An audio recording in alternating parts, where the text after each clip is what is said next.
Hello, and welcome back to another TCS broadcast. I'm Salma here with Tyleiah. And we are happy to see you once again. For our first story, we are going to get into how COVID affects ICE detention centers. Women in ICE detention centers are having procedures done without their consent. The first allegations came to light when a whistleblower, Dawn Wooten, made a complaint last week from the ICE facility. There were other complaints saying ICE has failed to test detained immigrants for COVID. There are at least 17 women and counting have come out with these allegations and are demanding an investigation to take place. Members of Congress, including Nancy Pelosi, are demanding an investigation into allegations for immigrant women who say they were subjected to medical procedures without their consent while detained at an ICE facility in Georgia. Some women say they underwent hysterectomies or other surgeries that left them sterile. More than 170 lawmakers have signed a letter calling for an investigation by the Homeland Security Inspector General. ICE says that all medical detainees receive routine care and their medical procedures like a hysterectomy would never be performed without informed consent. Immigration lawyers have been raising concerns about medical conditions for years.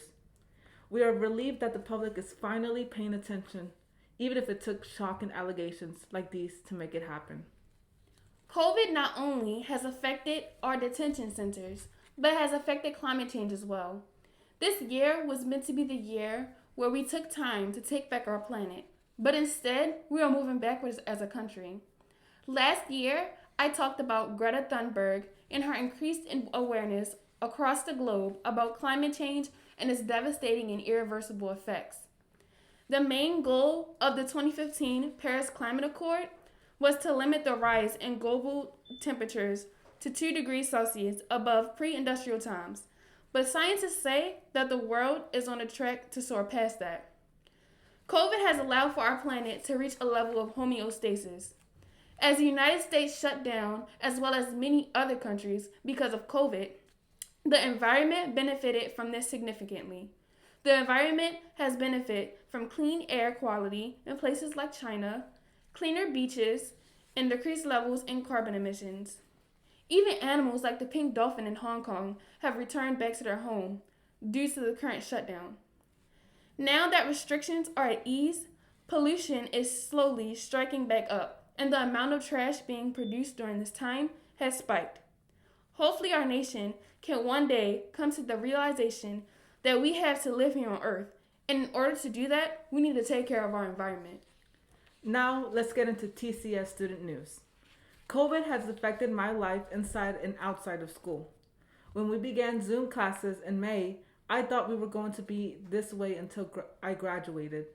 Zoom wasn't the greatest experience, but my classmates and I found a way to get through this tough experiment. I was overwhelmed with excitement when hearing that we were going to be open.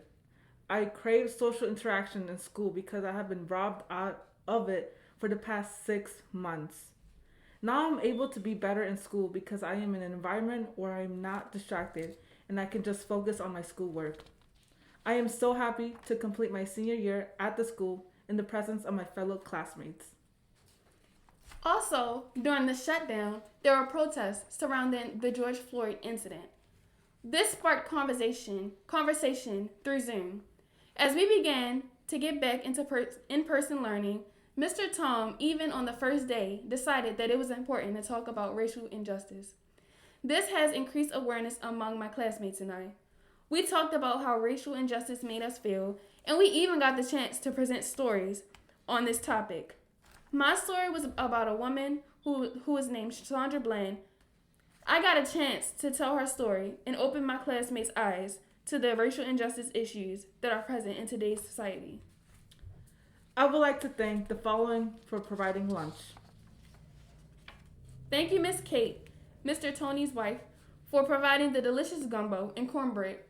It was my first time trying it, and to be honest, it was really amazing. Thank you, Miss Mary Louise, for the Italian cold-cut apple, cupcake, and granola bar. That was my first time eating this meal, and it was so good. Thank you to Miss Sandy for providing us with delicious Sloppy Joe sandwiches.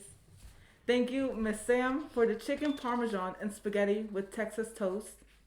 Lastly, thank you, Miss Peg, for driving such a long distance to provide us with the delicious Turkey Club sandwiches. You all have allowed us to have the lunch even during the pandemic. We all appreciate you for going out your way and making sure that we have something to eat every day. I appreciate you all for what you do for the school, rather it be lunch or the pantry. Your help is needed and we commend you for helping our school. That wraps up TCS News. We started this week in September and we ended in October. Have a spooky October and a great weekend.